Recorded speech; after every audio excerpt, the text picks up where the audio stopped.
Salutare oameni buni! Astăzi testăm o aplicație care a strânit foarte multe discuții pe internet, Radonautica. Pe scurt, aplicația îți permite să selectezi o zonă aflată la câțiva kilometri de locația ta și îți indică puncte unde ar exista așa numite anomalii.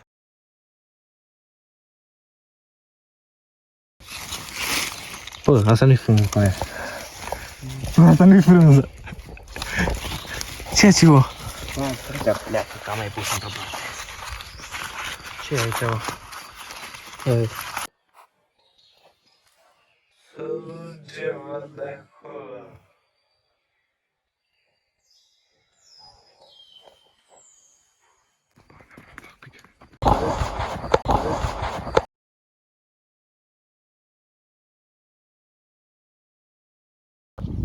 Bun, fraților, și hai să începem vlogul în sine. Nouă aplicația ne-a dat o locație cam pe acolo prin pădure. Noi am mai fost pe acolo, dar la acea locație chiar nu am mai fost. Chiar vrem să vedem ce o să fie. Poate o să fie obiecte crazy, habar n-am, chiar nu-mi dau seama. Sau poate ceva construcții părăsite, spirite, fantome, ce ne place nouă. Ok, chiar acum ieșim din Sintea și o să mai punem câteva cadre în timpul drumului și o să începem după aia direct vlogul în sine, șmecherie, haz și creepy.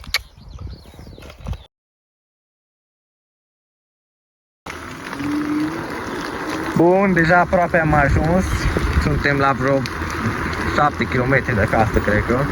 Mai avem o leacă până în pădure, mai avem o leacă mai mult. Acum am ajuns doar lângă complex, suntem lângă complexul de la Șeprăuș și o să revenim direct cu un cadru de când intrăm în pădure. Până când ajungem la locație mai este o leacă, mai este. Ok, până acum am ajuns aici, deja mergem de 1 kilometru, cred că, tot pe drumul ăsta, pe pădure, pe între păduri. Și încă nu am ajuns la destinație, mai avem câteva. Deci cam la 8 km de casă. Ia ce frumos! Ia ce frumos e! Natura! Ok, am ajuns la drumul care duce spre locație.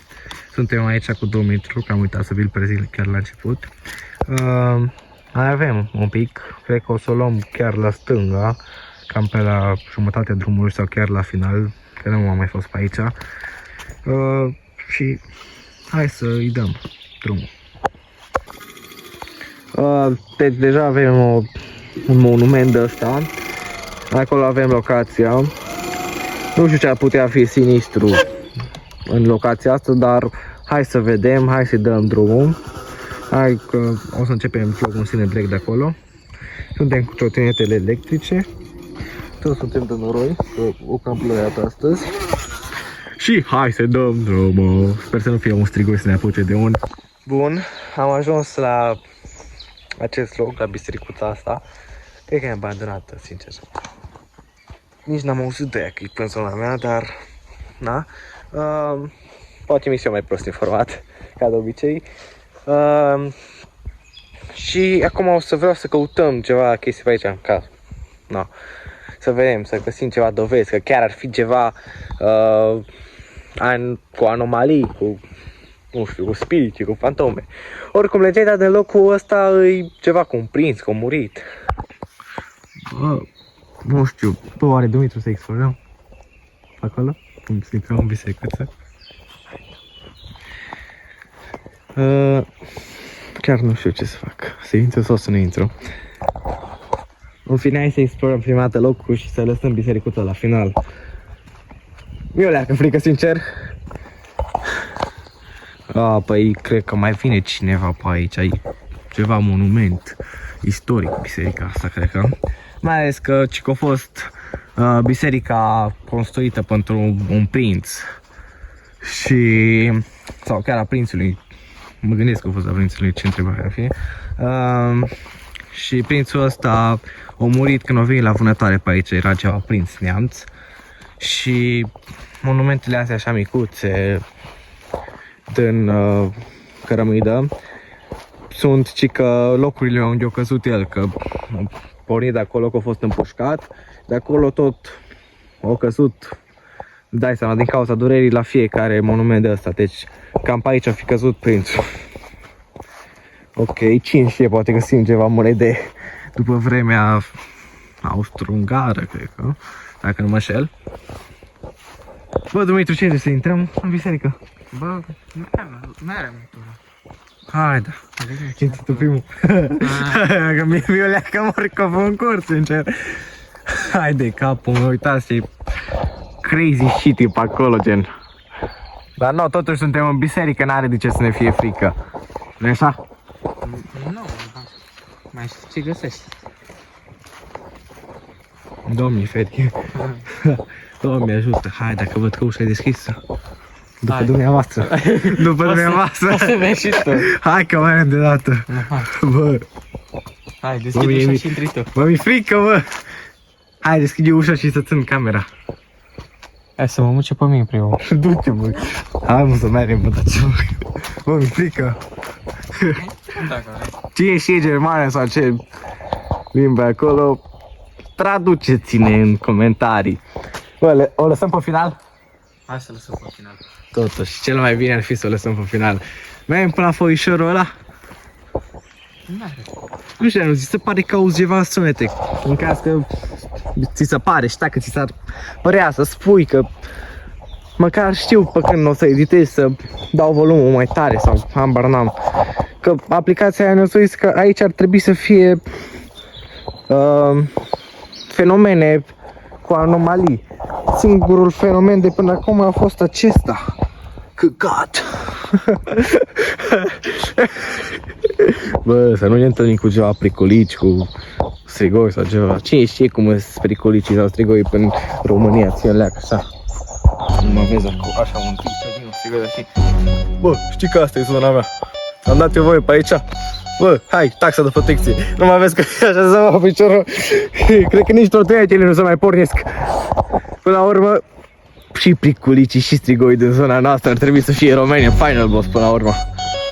Dacă toți suntem români, să fie români, să fim până la capăt, cum zice Dumitru. Bă, pe viitor ar trebui să ne luăm un cameraman. Da. Băi, sincer, nu, lasă că sincer cameramanul nostru astăzi a cam dormit. Pe când l-am strigat, vie frate la noi, a, păi doarme, cică, bă, serios, acum. Era mai funny totuși trei, nu? Decât doi amândoi căcați pe ei. Nu știu, hai să filmez așa pe pădure, cine știe, poate să vede ceva ce noi nu vedem. Și ne anunțați voi în comentarii acolo la minutul așa până la minutul așa, s-a văzut aia sau la minutul cu secunda, că poate să fie minutul ăla, dar până găsim noi secunda. Să vezi, deci noi suntem aici, trotinetele noastre sunt acolo, cine știe, le fură careva. Cheile acolo nu mai bine. Bă, și cheia ta e acolo. Da. Așa, mă, bag piciorul. Am oprit-o. Eu am oprit-o măcar. Poate nu știe să o pornească și pleacă numai cu trotinetă. Bă, a ta e mai șmechere, că totuși G2 Master are două motoare și cred că poate o ia prima. Numai să nu fie doi. Că atunci... Hai, să mai uite ăla ce... Nu ți se pare că auzi motor? S-aude în zona aia. Băi, el e motocultor, sincer, nu-i ATV. Nu-i motocultor, că totuși în ATV se aude așa când e fără accelerație, când nu accelerezi, ce? Dar când îl accelerezi totuși se aude în ATV.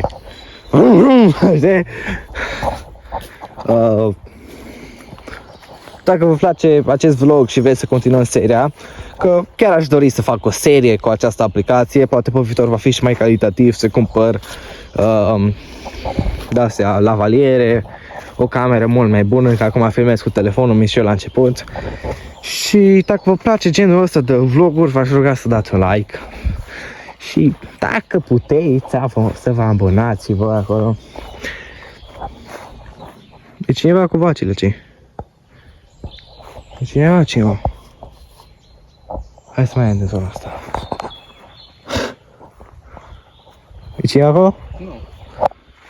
Poate e acolo cu... Ce? Nu, singuri așa, nu vă fac. Păi aia zic că cred că-ți face acolo. Dar nu, de ce să n-ai treaba? Mai ales noi suntem mai tineri, fugim mai repede. Dă-le încolo de tortinete. Hai totuși să intrăm un pic și în pădure, că... Na, de ce nu? Deci de asta a fost... E motor, mă, iau motor. Oh, posibil, dar sper să nu ne aibă treaba. Imediat îl scot pe Jonica din... Hai să-l pregătim pe Jonica, ține-le câtă. Așa, îl pregătim pe Jonica.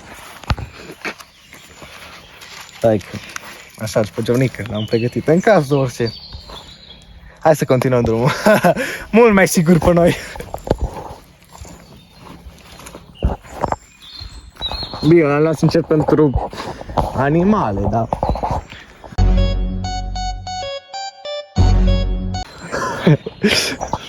Da, mi-e fer să ne întâlnim cu așa ceva.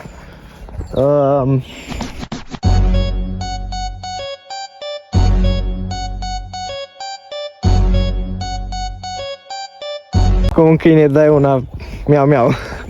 Dând câine să face măță, dar...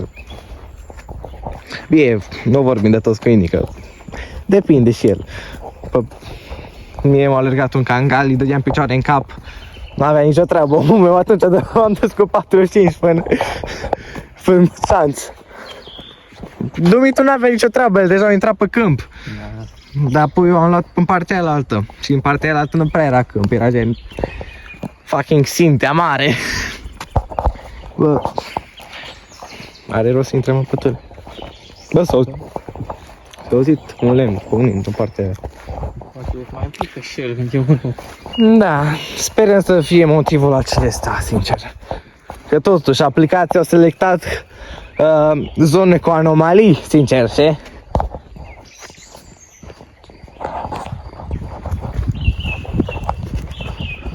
Bă, să aud pași pe frunze zona aia.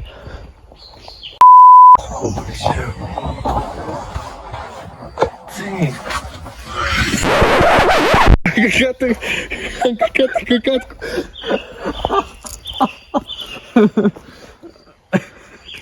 Gata.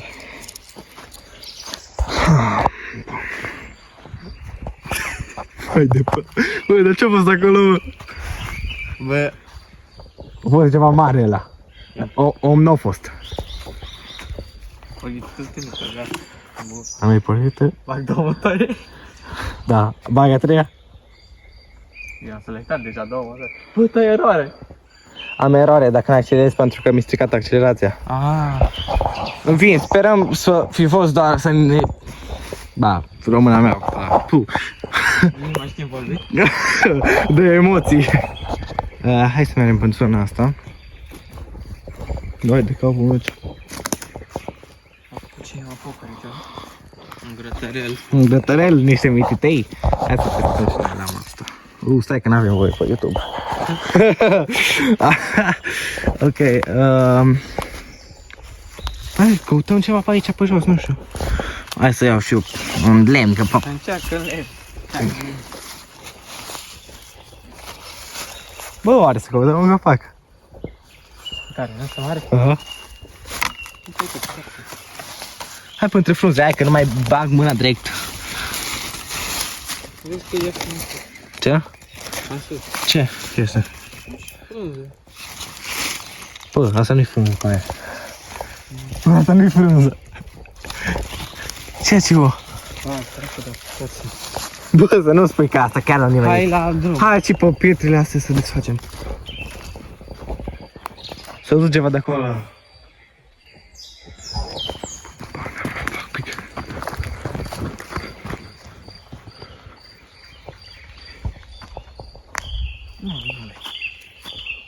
Bă, s-a auzit un... Băi, te rog, filmează-mă ia cât timp. Hai să vedem. Stai că te-ai click, mai dreapta, leacă, că am mai pus într-o parte.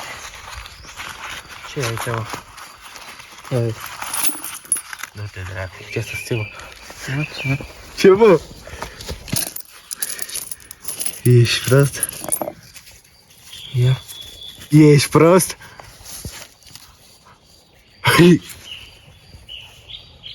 Auzi ceva de acolo era. Picură, bă. Aoleu. Da, chiar. Sau? Picură leacă. Stai că-i bagă buzunar totuși.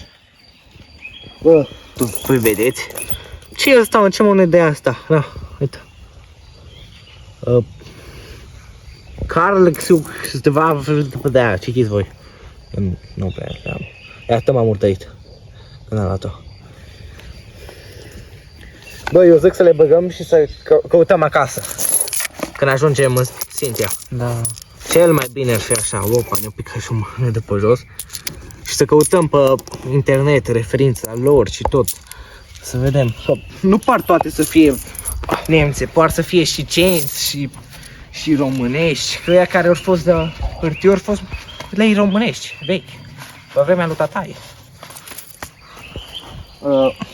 Da. Da, jucăria noastră. Casca. Eu zic să plecăm de aici, că la cât e s-a întâmplat. Dacă vreți, revenim cu următorul episod când venim tot în aceeași locație. Sau o să mergem în altă locație, că mie cam frică aici.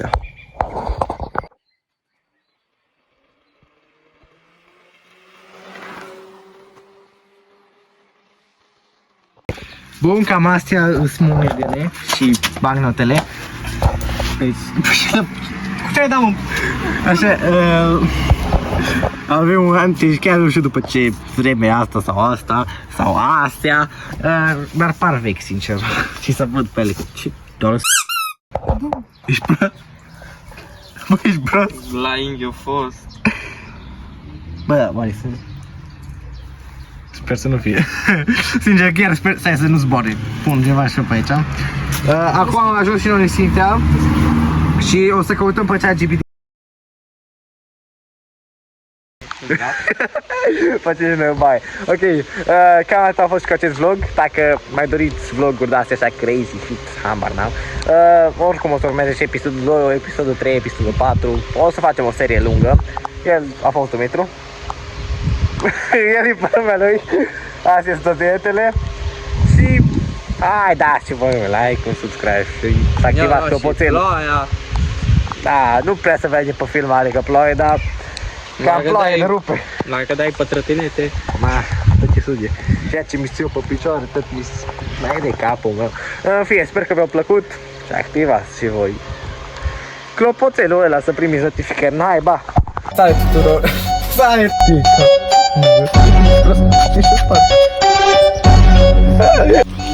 Fugi, fugi! Fugi, mă, că vine la KTV-ul, mă! Ma, de-doi master, bine ar fi să am și eu. Salut tuturor, eu sunt Justin. No, cum v-am spus în ăsta, eu sunt Justin și cum v-am spus, nu știu de dragă. Salut tuturor! Salut! Nu mă, operezi. Salut tuturor! Eu sunt Justin și... De nou.